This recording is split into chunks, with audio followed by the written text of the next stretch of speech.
Afar, africain, quand nous avons gouverné le monde.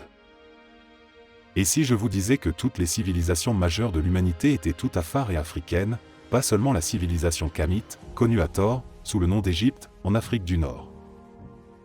Même ceux de l'Antiquité comme Flavius Joseph, l'Antiquité juive, le livre 1 de la création à Isaac, chapitre 15, Abraham et Kétura, sont classés comme sémites comme les Assyriens, le credo Ophrène, les Mésopotamiens, le credo Ophrène, les Israélites, le credo éphraïmite, les Perses, Persais, le credo Afar-Nabu. Appartenaient au même credo Afar selon leur sobriquet. Nous devons même recadrer la Grèce, le credo Iphicrate, Sparte, le credo Éphorie, et Rome, la Phénicie, et les Carthaginois, les credo Afer, Africanus, Afranius, Afrinius, en tant que civilisation européenne. Tous les noms des principaux personnages des civilisations de l'Antiquité sont des sobriquets liés au nom africain des credos Afar tels que Afar, Afraka, Ophir, Afer, Ben Afer, Afra, Épher, Epha, Ephra, Ephron, Ephraïm, Euphrate, Afer, Africanus, Afranius, Afrinius, Afrakeuch, Aver, Avaris. Le peuple Afar, africain de la Corne de l'Afrique pour être précis.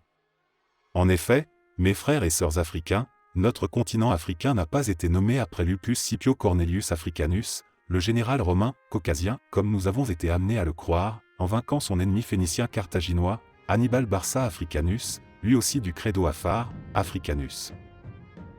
Rappelez-vous que ce sont les Phéniciens de Carthage qui ont construit Rome. La tradition dit qu'après la destruction et la capture de Troie, Énée, en l'an -1220 à -1175 avant Jésus-Christ, de la mythologie gréco-romain, un héros troyen, fils du prince Anchise et de la déesse Aphrodite, Vénus, qui est un sobriquet d'Aphra, afro au féminin, a établi une colonie à Rome. Énée, qui a survécu au saccage de Troie par les Grecs, est allé à Carthage et l'a construit, au XIIe et non au IXe ou au VIIIe siècle avant notre ère. Énée, ensuite, est allé de Carthage, en Italie, où il a construit Rome.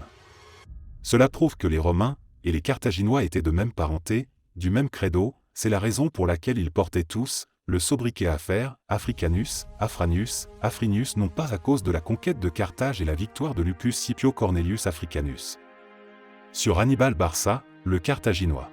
Il portait fièrement son nom de credo, Africanus. Saviez-vous que le sobriquet du père de l'empereur le romain Hadrien, celui qui a construit le mur d'Adrien, en Grande-Bretagne, était un Afer? Publius Aelius Hadrianus Afer.